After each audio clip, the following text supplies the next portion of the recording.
All right, man. Welcome to the introduction for Crow 777 Radio, episode 173. Jason Lingren is with me. We're going to be capping off the kind of myth-based episodes that we've been delivering. On this one, we're going to seek to endeavor to show some people things that have been left out of modern schools, which everybody used to understand. And if you don't have a basic understanding of Greek, and then more importantly, sometimes Roman myth, which is Greek myth ported over for a more modern era, then you are missing so much information in the art you see, in the movies you see. And as we point out, why do you suppose it is in the latest Pirates of the Caribbean, they're after Poseidon's trident? Why do you think they did the same thing again with the new Aquaman? I'm just saying, did you understand it, or did you get caught up in the entertainment? Are you understanding the information put before you, or is it poking you in the eye as it flies over your head? Anyhow, let's jump in with Jason Lingren and lay down some facts about myth. Cheers. All right, man. Welcome to Crow 777 Radio. This is episode 173. Jason Lingren is with me, and we're going to kind of cap off what we've laid down over the last 3 episodes. I often tell people that I like to get old books that are before what I call the modern edit. Now, if you get back into the 1800s or what's claimed to be all that time ago and you start to read things, if you don't have a basic grasp of what's called the classics, you don't understand what's being said. Little sly things they'll say, like Cupid showed up, or any number of things. And without understanding the classics, which is what we've been covering, you don't understand the modern code. You don't understand basically half the ideas that are being thrown right in front of you. And this goes straight into Hollywood movies. I can't tell you how many Hollywood movies I've seen where if I didn't understand classic Greek myth or the Roman port over, I would be missing the poke in the eye or the insider pun. But anyhow, welcome, Jason. And a fine, hot Louisiana morning to you. Not here, man. We are about to get quite a bit of rain today. Just came out of Michigan. Our common friend there had this storm last night, said it dumped. But what do we have for the intro here? I've done 2 shows. I got out in front of a new audience. There was a young man from a YouTube channel called MG The Future. It's primarily a music channel, but he did the interview, and I think there's a pretty positive reception there that I've seen so far. Again, that channel is MG The Future. And the other thing I did was Marty Leeds, and I know he's already posted that. I know that it's been up a bit. What do you got? We are going to be doing a showing of Shoot the Moon and a little mini conference being put on by our friend Billy Ray Valentine. And I just got a message from him about a moment ago that he wants to move it to the 20th instead of the 19th of October because Mark Devlin, who is going to be one of the speakers, is getting in late off of his plane from the UK that night. Okay, so I'm guessing Rose is listening. We need to get into the Crow 777 Radio Forum and adjust the date. So that would be October the 20th of this year. We'll be doing a screening of Shoot the Moon, Mark Devlin, who's Wayne McCroy. Who's all going to be there? John Brissom is the other fellow. He's someone that Billy Ray knows, and he does work on vaccines and all that, from what I understand. I'll definitely look into that more so that I have all of the relevant information once Billy Ray has this completely finalized, and we'll be making announcements everywhere. Okay, so on the Facebook for Crow 777 Radio, it will be there. And for members on Crow 777 Radio, the forum, the main forum, there's a thread that will be following all this. And as this all gets available, we'll let you know. But a lot of people are already saying they're going to be there. And I may actually be showing up for the first time in person if I can duck out from under my responsibilities here, which it's looking like I may be able to do. Oh, that's amazing. I was kind of thinking we were just going to do a hook you up to Skype kind of thing, but if you can be there in person, it should be quite an event. Well, Billy Ray lives there, so I think I can get someone to cover for me for like maybe 2 days, and we'll see what happens. Anyhow, we're going to be covering the old Greek and Roman myths. And the main reason here is because I'm guessing there's a lot of people out there who, if they heard the name of any given mythical character, they would not recognize it, nor would they recognize what's being communicated when that's talked about. Let's just get, for the last time before we jump in, one thing straight. From my point of view, we're not talking about gods and goddesses. I don't accept that the people in these times, whenever that may have been, looked at these ideas as gods or goddesses. They were looking at basically two things: aspects of nature and what it means to be human. When we're talking about love, there's eros or any number of descriptive mythical characters that describe these ideas that human beings go through. So from my point of view, when you're talking about Zeus or Jupiter or Saturn or any of them, Hercules, you are talking about aspects of nature. And just to put a fine point on it, if you remember way back when we were going through the skyclock information, Hercules is almost always playing the role of the sun in the 12 months of the acceptable year of the Lord. You can even go to the Vatican courtyard there and recognize that the statue they are concealing there is actually Hercules. And the reason you know it's Hercules is because he's holding the club and he's wearing the Cleonian lion skin. That proves outright that that is, in fact, Hercules. So you can see what goes on here. They're hiding meanings because nobody in the current age gets taught this stuff anymore. Anyhow, Jace, it's all you. The sad truth is, these stories, the myths and legends of old, were part of what would be considered a classical education, which is certainly not what is taught in this modern, Common Core, disgusting insanity that they teach kids these days. Well, truth be told, what's gone on here, if you go way back to the Greek myths, they're basically talking about truths, about what it means to be a living human being in this natural world. That's what they're talking about. And these stories are the basis for almost every other story you're ever going to hear. I don't give a damn whether it comes from Hollywood or your favorite novel writer is writing something. Almost certainly they are drawing on one of these basic archetypes. And the reason for that is because there are so many truths in nature. And these were the way they were schematized back in the day. And then later on, of course, Rome got a hold of all of them and repurposed it to their ends. And that's what sets the stage for the modern era. And there you have it. So the Greek stories came before the Roman. So this is where we shall draw from first. While we go through the myths, keep in mind the archetypes in nature that they are describing and think about how much of it still relates to our world of science and sterility that is seriously overthought on so many levels. These stories also had subtle variations in their narrations, depending on the teller of the tales. So if you think things may have gone a little differently in the way you heard them, there's a good possibility that that's true. There were quite a few variations as the years went by with the same general storylines. Right. I would point out you can still go to booksellers and get the old gold standard versions of these myths, but even the ones that are slightly different, they're still holding basically the same ideas. They've just been tweaked a little bit. We begin with chaos. Chaos translates from the Greek as the gaping void. In the beginning of the Greek creation story, chaos was a state of random disorder existing in primordial emptiness. Chaos was the first thing to exist. Later, a cosmic egg formed in chaos's belly, and it hatched, producing the first deities into the darkness. Chaos was often thought of to be female, possessing both anthropomorphic and tangible qualities. However, this interpretation would change as the mythology evolved over the years, according to different historians and poets. The far-reaching idea is that chaos is a space that separates and divides the earth and the sky. Chaos would also go on to be considered a dwelling place. So I'm guessing that a lot of people out there raised in the West as a Christian see the parallels in the story that we just told or lifted from the old Greek myths and the book of Genesis. You can see there are so many truths in this world and they get retold and retold and retold. And it really doesn't matter whether you're talking about world religions or modern entertainment for that matter. These stories are all we have to work with. It's almost like nobody can invent another truth and add it to what's already been laid out here. From chaos is birthed 3 more primordial deities. These would be Gaia, or Earth, Tartarus, the underworld, and Eros, love. Once love existed, Gaia and Chaos, both of whom are female deities, were able to procreate and begin shaping the universe.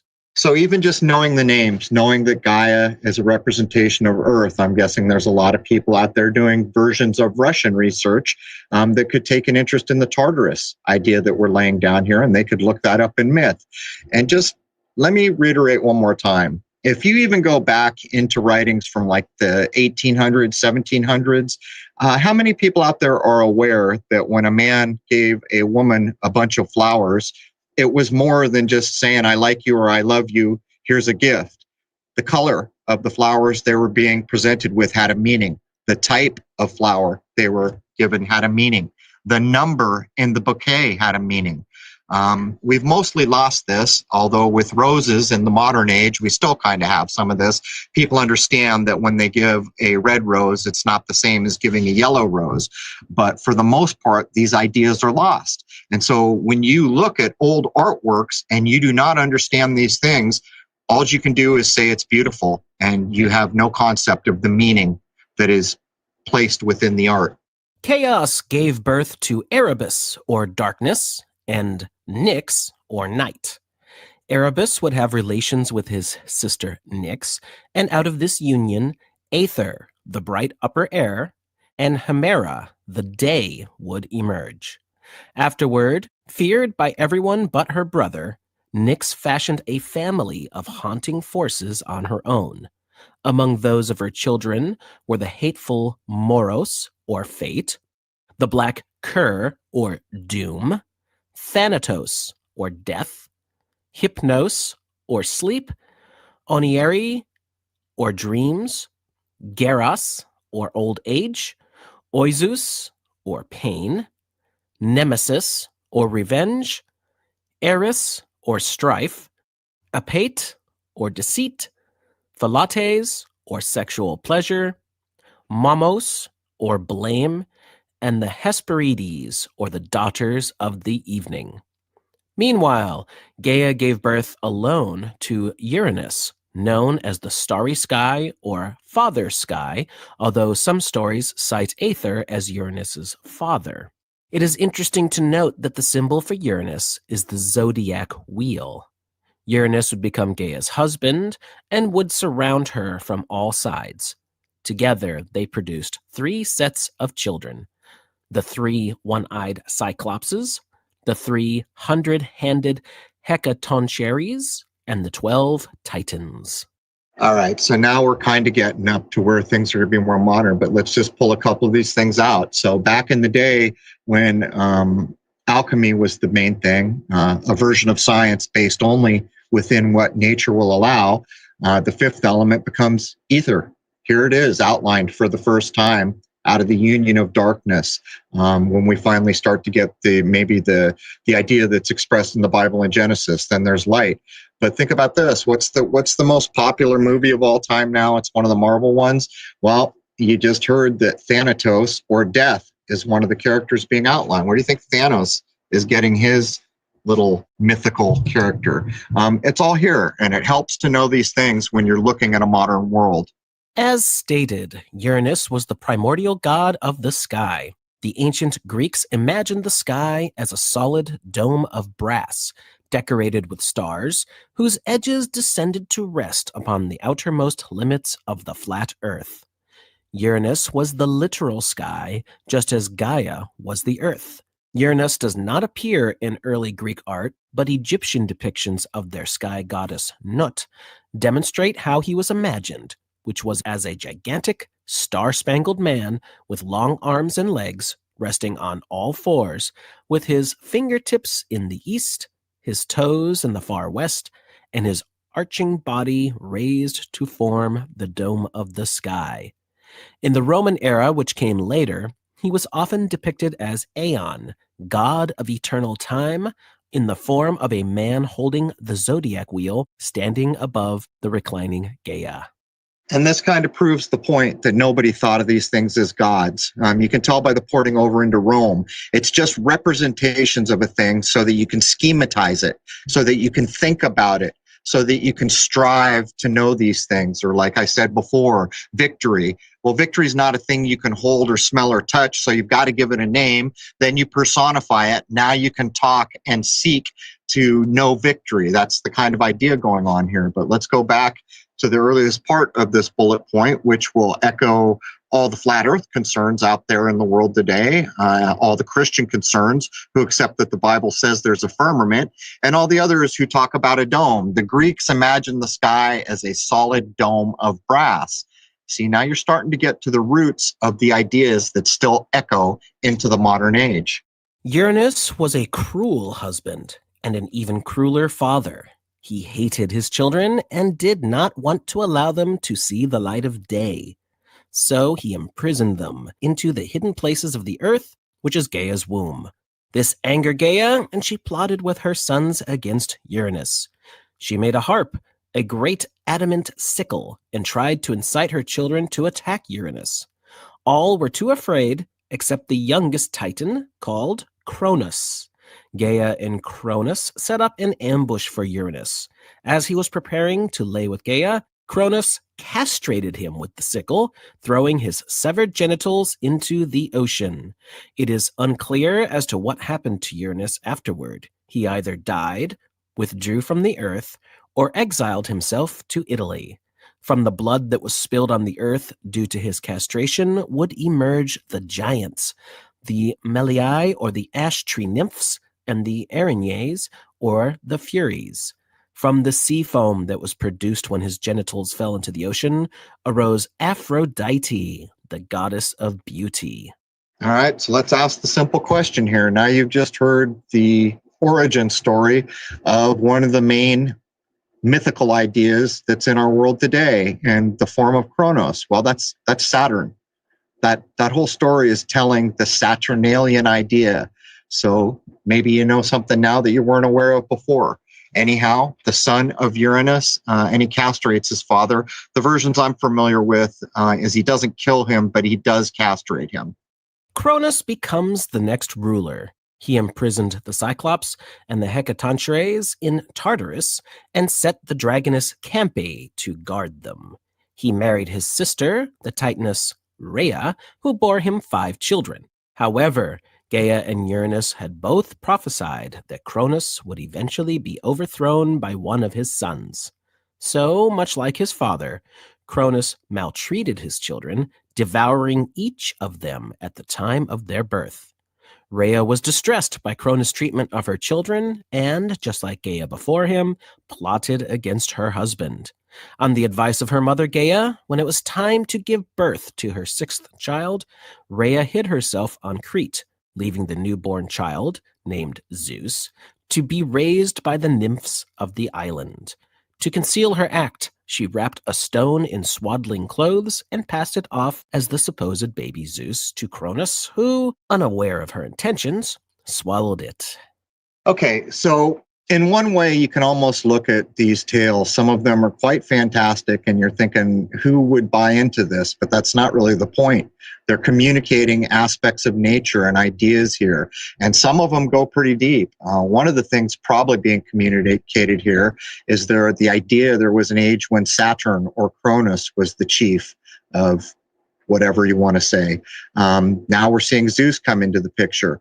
So the difference between these two archetypes is that one is very constricting, based in time, dark, cold, and the other one is the opposite. That'd be Zeus. We even have words, Jove, which give us the word jovial, which mean happy. So it's almost like it's also illustrating eon changes or something to that effect. The child Zeus was raised by the nymphs Adrastea and Ida, as well as the she-goat Amalthea. He quickly grew into a handsome youth in a cave on the Cretan mountain Ida. When the time came, he left Crete to ask his future wife, the Titaness Metis, or Wisdom, for advice on how to defeat his father Cronus. She answered by preparing a drink indistinguishable from Cronus' favorite wine, but designed to make him vomit for a long period of time. Zeus disguised himself as the god's cupbearer, and, after a time, successfully slipped Metis' drink to Cronus. Cronus consumed the liquid and started vomiting, spilling out all of Zeus's 5 siblings, but only after throwing up the stone. Called Omphalos, or the navel, the stone was later set up at Delphi by 2 eagles Zeus sent to meet at the center of the world.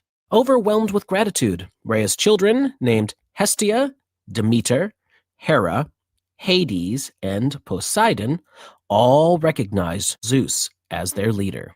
So here it is, all those supposed gods and goddesses that were just named. Most people are familiar with them. Now these are going to be the basis. We're up to a point where the names you hear now will be a basis for endless movies, so many movies. And they're not always calling them by name, but they're almost always reflecting what any of these mythical figures was meant to mean. And I know I didn't describe that very well, but the point is when you get up to Demeter, Hera, Hades, Poseidon, most people are familiar with these names, but maybe not what they represent. Despite the freeing of the younger gods, Cronus was still in command and was yet to be defeated. Cronus was too old to protect himself from the attacks of his children, so he enlisted the help of the Titans, who also feared the new generation of gods. This became a decade-long war between the Titans and the Olympians, and would be called the Titanomachy. Atlas became the Titans' leader and led his armies on to many victories. At one point, it seemed that Zeus would be defeated in this war. However, at the advice of Gaia, he went to Tartarus and released the Cyclops and the Hecatoncheires. In gratitude, the Cyclops provided Zeus with his signature thunderbolt. They also created a trident for Poseidon and a helmet of invisibility for Hades. This enabled the balance of power to shift in Zeus's favor. There's so much information that we're probably not even aware of that's been lost since classic education has fallen so far from us now. But people that go back and read about these things can start to get insight about these archetypes that are the basis for every story you're ever going to hear in this world, regardless of its source. But every time I go back through these, I recognize the fact that there's so much more being transmitted that I can pick up on that's temporarily lost information. The final victory for Zeus would not be the result of brute force, but a cunning trick, sometimes attributed to Prometheus, who had deserted from the Titans' army. Armed with boulders, Hecatoncheires set an ambush for the Titans. At the right time, Zeus retreated his forces, drawing the Titans into the Hecatoncheires' trap. The 100-handed ones started raining down hundreds of boulders with such a fury that the Titans thought the mountains were falling down upon them. They retreated, and Zeus finally considered himself the king of the universe. Zeus then exiled the Titans who had fought against him into Tartarus. He made an exception with Atlas, however. Atlas, being the leader of the opposing force, was punished to hold the universe on his shoulders. Quite a bit going on here, but it is the first mention of Prometheus, and I'll remind everybody again, the older Promethean tale is basically a one-to-one allegory with the Luciferian tale, though the Luciferian tale has slightly different intents put on it. But for the people who don't remember, Prometheus in the back older Greek myths saw human beings suffering on the earth, and he wanted to give the human beings fire, and he was told by the gods, no, you can't do that, you do not have permission to do that. He did it anyways, and he paid a hell-bent toll.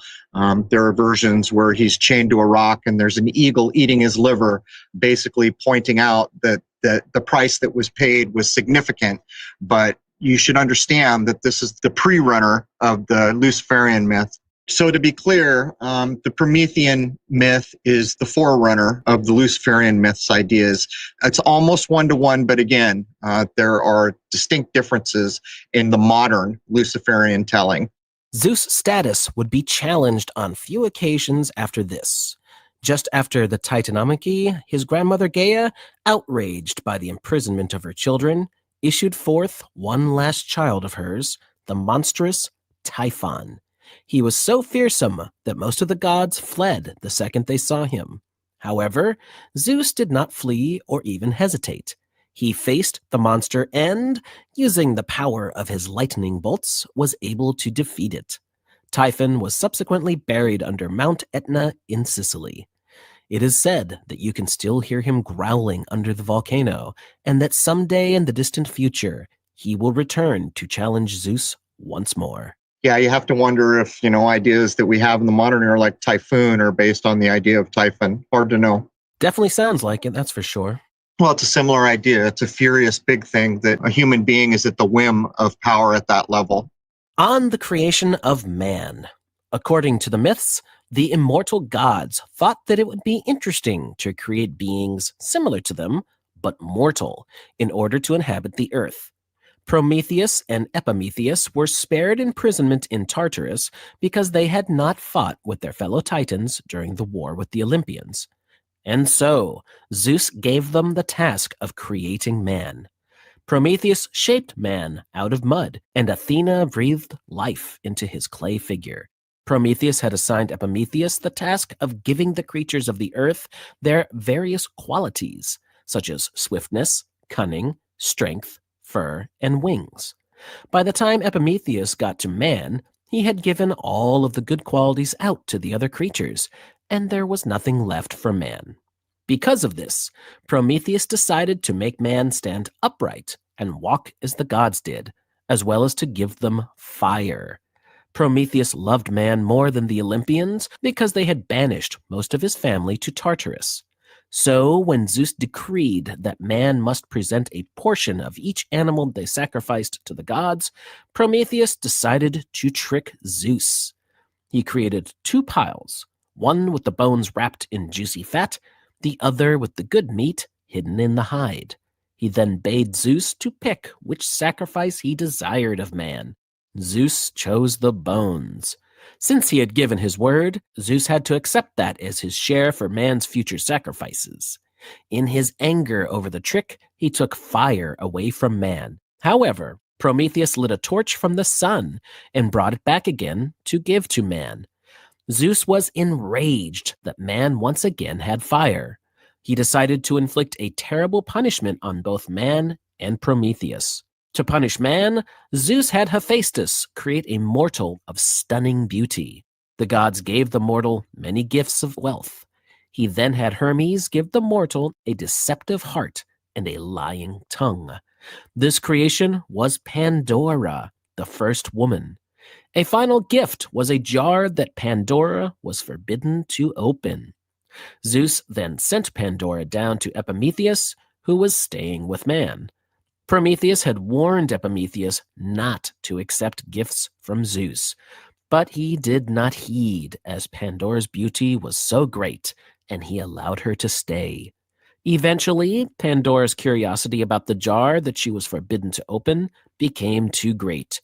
She opened the jar, and out flew all manner of evils, sorrows, plagues, and misfortunes. However, the bottom of the jar held one good thing, and that thing was hope. Zeus was angry at Prometheus for three things: being tricked on sacrifices, stealing fire from man, and for refusing to tell Zeus which of Zeus's children would dethrone him.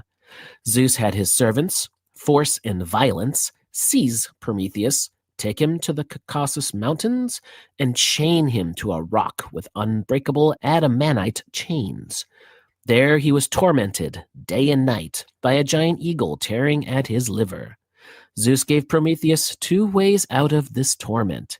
He could tell Zeus who the mother of the child that would dethrone him was, or meet two conditions. First, that an immortal must volunteer to die for Prometheus. Second, that a mortal must kill the eagle and unchain him. Eventually, Chiron the centaur agreed to die for him, and Hercules killed the eagle and unbound him. If I remember correctly, Hercules is just a different way of saying Hercules, but let's ask some simple questions here. That was a long bullet point, but at least now you've heard at least one version of the Promethean tale. So let's ask the question. There's what's the big director who did Blade Runner? Ridley Scott. So Ridley Scott makes, another big blockbuster movie, and he names it Prometheus. Why did he do that? Why did he choose this origin story of human beings to tell that tale? So in that movie, you can see exactly what's going on. You're looking at a Hollywood version of how human beings were put on the world, but is it lost on anyone why he named the movie Prometheus? Now you know. According to Greek mythology, humankind passed through a number of eras that were characterized by specific events and were known in ancient Greece as the ages of man. Hesiod, a famous ancient Greek poet, recognized 5 ages, while Ovid, a Roman poet, believed there were only 4. According to Hesiod, the 5 ages of man were as follows. So before we jump in, this is the crux of things. What is hidden? What is encoded in these old tales? And now we're getting down to it. They're going to start talking about the ages that human beings have been here. How many times have you heard us talk about what's the oldest calendar? Probably the Hebrew calendar. Well, why the hell does it start when it starts? Why is it that date? All these questions. How did we get here? How long have we been here? All these ideas. That's what's being addressed here, or encoded in some way that we can't quite wholly grasp anymore. But the main point is these are just not empty tales. They're holding important ideas. And by the way, if any of the timelines are at least accurately stacked in order, this precedes most of the religions that exist in the world right now. The first is the Golden Age. And during the Golden Age of man, the ruler of gods and men was the Titan Cronus. Mankind lived harmoniously among the gods and interacted with them. There was an abundance of food that nature provided, and humans did not need to work.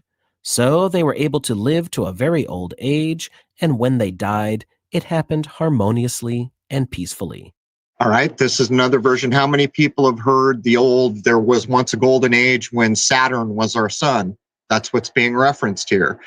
So is it literally that Saturn was our sun, or is it basically just saying that the idea of Kronos was the dominant force in our world, the light that guided everything?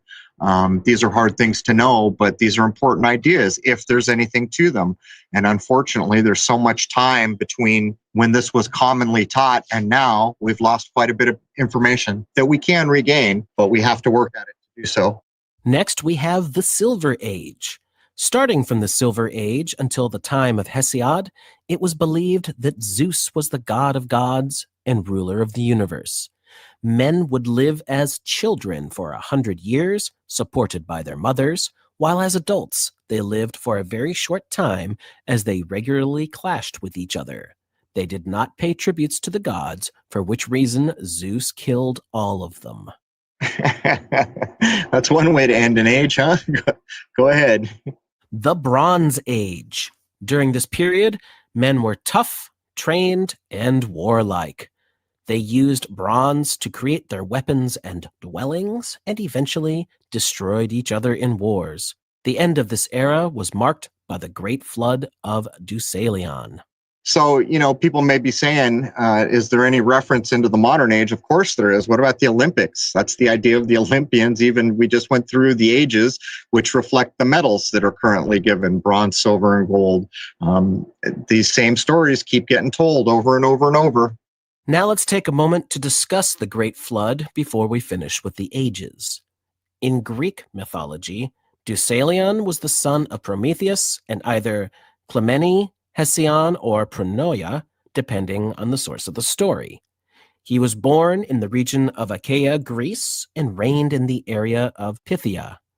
According to the myth, Zeus decided to end the Bronze Age because he was appalled at the actions of Lycaon, the king of Arcadia, who sacrificed a boy in the name of Zeus. And so Zeus decided to start a torrential rain that would flood the whole world in order to clean it from the wrongs of humans. This deluge was intended to wash everything clean. Prometheus gave a warning to Deucalion, and Deucalion built a chest in which he and his wife Pyrrha would be able to survive. The flood lasted for 9 days, and the couple were the only 2 surviving humans. They then decided to ask the Oracle of Themis on how to repopulate the earth. The oracle told them to throw the bones of their mother behind their shoulder. Deucalion and Pyrrha decoded the mother as being Gaia, the mother of all, and her bones as rocks. So they threw rocks behind their shoulders, and they transformed into people. Deucalion and Pyrrha also had 2 children, Helen and Protogenia. Other sources mention Pandora II and Thea as being their children as well. The myth of Deucalion and Pyrrha is a version of the biblical flood, as well as the Sumerian flood that is mentioned in the Epic of Gilgamesh. Deucalion thus is the Greek counterpart of the biblical Noah and the Sumerian Utnapishtim. So I would ask a simple question. If you can go through culture after culture, suppose time after time, no matter how far you go back, there's always the flood tale, the deluge. Is there something important that refuses to die there? Is there an idea that keeps coming forward that has merit because of what it represents? And I would suggest to you that yes, things that survive the test of time have merit. Doesn't matter what they are. If they manage to stay around long enough, there's important ideas there. So here's just another version of the flood myth, which must have a basis in something that matters, I would add. Continuing with the ages of man, we come to the heroic age. After 3 eras of mankind deteriorating in spirit, the heroic age was a step up from the Bronze Age. This was the time in which heroes and demigods lived, the great fighters whose deeds would be sung about for centuries to come. And we're living proof of it. How often does Hollywood kick out another Troy movie, the Trojan War movie, or Achilles, or, all these things? They're always being retold. And these are a lot of the archetypes that you see drawn from. For a lot of the modern movies are getting pretty horrible, but a lot of the stuff that we've seen Hollywood and even earlier stories draw from, this is the storyline era that they are pulling a lot of these archetypes from. Right, but in the modern time, the same stories are still being told, but I think what we'll end up covering at some point is the hero's journey has been bastardized. The heroes many of them are not heroes. They're anti-heroes, for one thing. But the other thing is they don't earn anything. And a big part of a lot of what was told here was people doing extraordinary deeds to merit being an honorable or a special person. That's the hero's journey, and that has almost become extinct in modern Hollywood telling. A lot of it, anyhow. Think of something like Captain America, right? He's a dude, he's got heart, they inject him with a drug, now he's a hero. You can see the difference. I've actually been looking into that already for a little while, and if you're intellectually honest with yourself, if you compare the actual steps of the hero's journey with especially the most modern stuff, you'll see that it's all a cheat and a lie. These things have no real value. There's no payoff. It's just these characters that are empty, I guess you would say. There's nothing to them. They don't earn anything. And I think that's just a further contribution to the destruction of our society. Yeah, degrading. You know what it is, Jason? It's what came out of the well, right? Looks like truth came out of the well, but there's no feet. That's not truth. That's the opposite of truth, and that's what you're pointing out. And so, if we were to look at the current age, how would we describe it if we were going to go back to the idea of iron, bronze? So, where would we be in there? And in my estimation, we're at a point where we want to start lifting up, but everything is being held low, and we've been so kind of programmed into stupidity for so long, we got a lot of work to do to try to lift up again. And that's half the reason for episodes like this, is to bring back what commonly was taught to everybody who was going to know things about our world. Well, while we might have a lot of really cool toys to play with, I would think that we're actually going backwards at this point.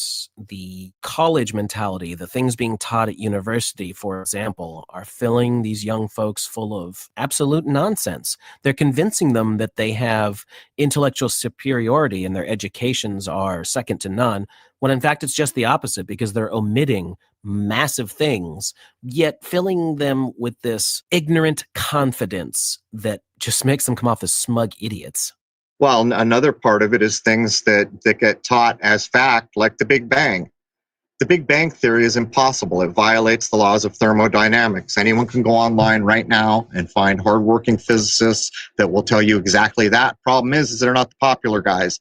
And they're also not the guys that get TV shows named after them to put forth erroneous ideas. They're now pushing out images of black holes. Same problem going on there. So does a law mean something? Is there a difference between a theory and a law? You see? But they're teaching these so-called theories, which can be proven false by laws, And that's still into our textbooks. So everything is being done to lower consciousness at this point. And by the way, the technology is not helping. When I was young in school, calculators had first come out that you could afford to have. And to a person, every math teacher I ever found back in the day said, you don't dare show up at this class cheating with a calculator, taking the lazy way out, because you won't understand or memorize the formulas that you need to know. And you won't have on tap in your mind the things that I have because I grew up before calculators. But look where we are now.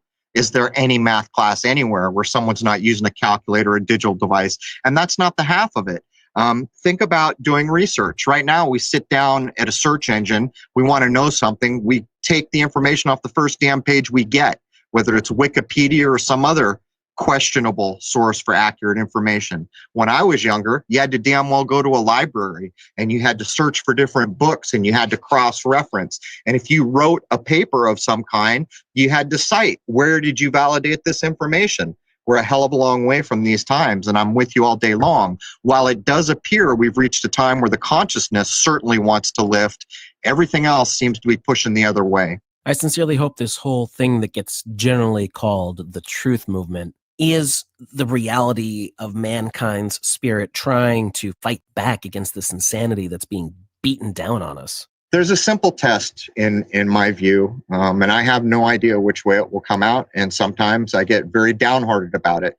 Censorship. That's a good measure of everything. If you live in an age when censorship is afoot, you are not living in a high-minded age. That's all there is to it. You are living in the basement or deeper.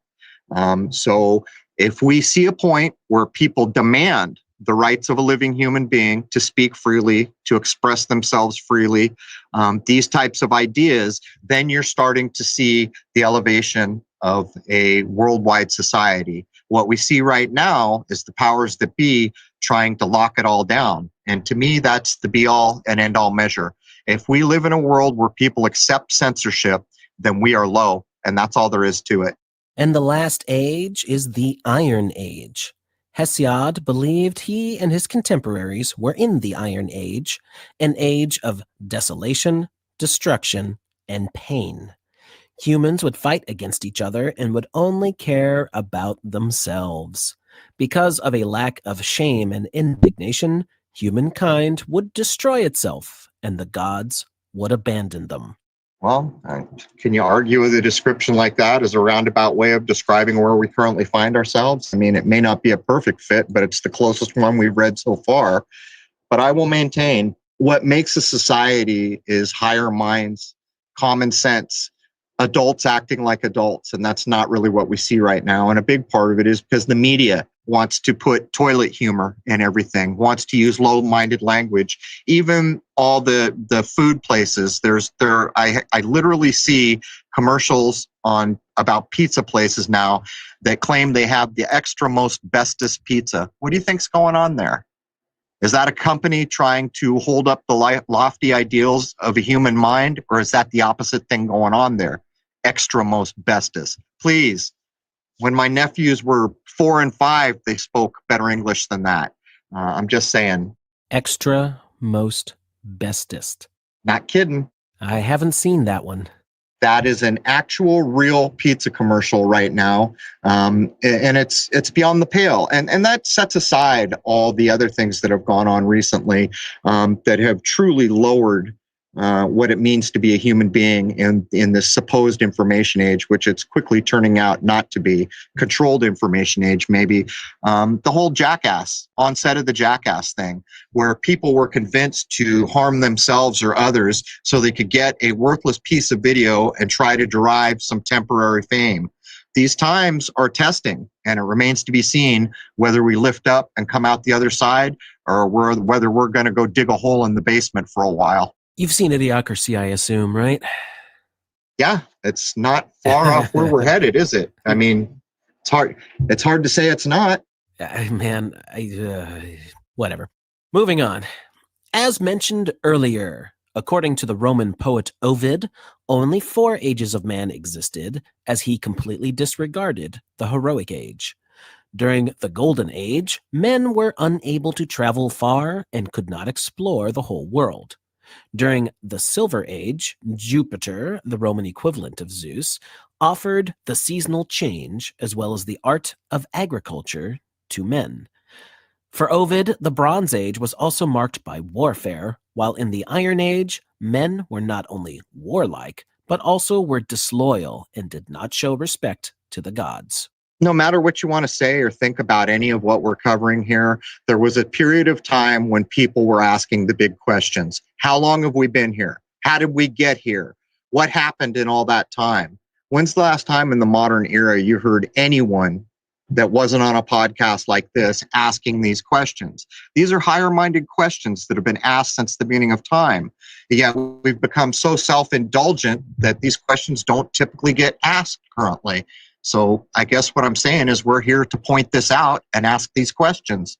Now, before we move on to the descriptions of the Olympians, what do you think is the primary reason that these things would be omitted from any public education? Now, some people did go over the myths, but a lot of things were omitted even from that. From what I recall I believe it was third grade, but I may be forgetting which one it was, we went over them in detail, and we also compared and contrasted the difference between the Greeks and the Romans.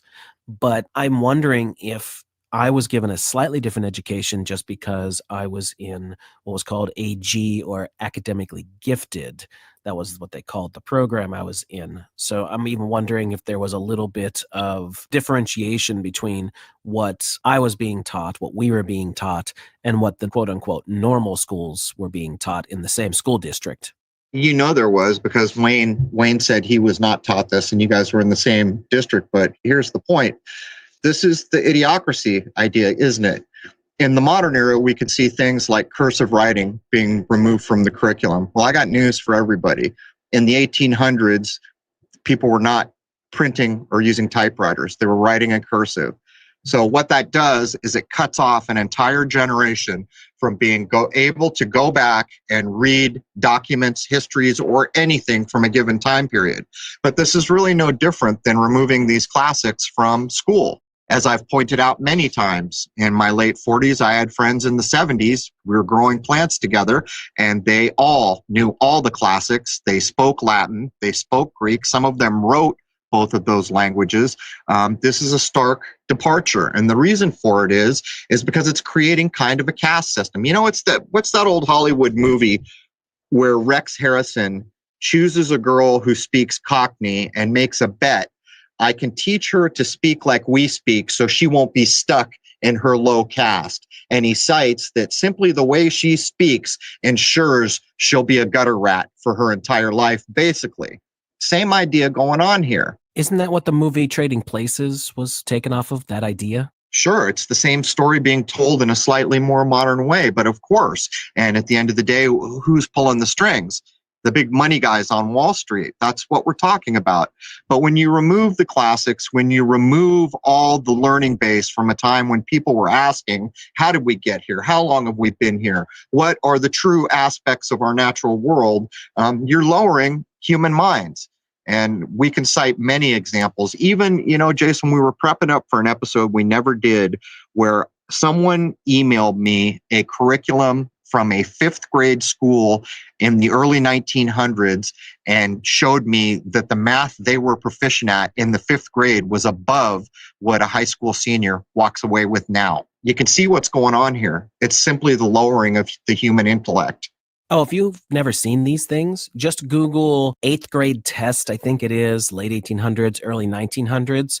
And while some of it is very agrarian, as in it's farm-centric, which is important. That's the natural world, but go ahead. Right. You will see the level of understanding that these children had to have just to be able to cope with everyday life. And I'll tell you, man, it's not the coddling by far that you see in the modern era. No, and as a matter of fact, there's a clean division line that we can all see. So back in the time Jason's talking about, where the education level is at that level, What kind of architecture are you seeing? You're seeing all these beautiful marble stone edifices, even here where I live in Rhode Island.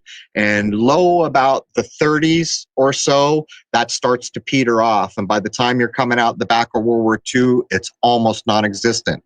Now, here where I am, they were making stone statues. They were carving granite. The buildings were beautifully architected, quite often with stone. There's the difference. There is the difference. Now we live in crappy boxes and rectangles in the angles of sorrow made of sheetrock made in China, for crying out loud.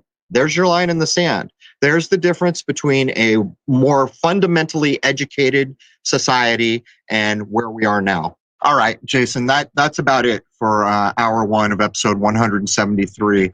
These are important ideas, and I hope people can understand why they're important ideas. When we come back for hour two, we're going to get into the Olympians.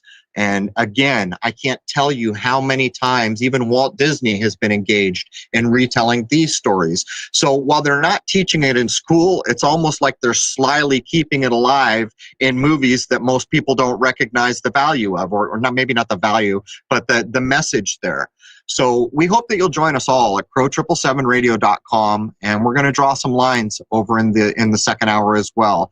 So last couple of things. Shoot the Moon, the movie, has won 3 or 4 awards now. It's been accepted in at least 4 film festivals, I think, maybe more. I haven't kept up 100%. We also have a t-shirt shop, which from Crow 777 Radio you can get to. It's not about making money. It's about getting the web address out into the world free of censorship. And lastly, we hope you'll join us at Truth Frequency Radio Sunday nights at 6 p.m. Eastern Standard Time for Crow 777 Live. It's all free. There's a free live chat. But please come join us for the second hour of these old, important narratives at crow777radio.com. Cheers.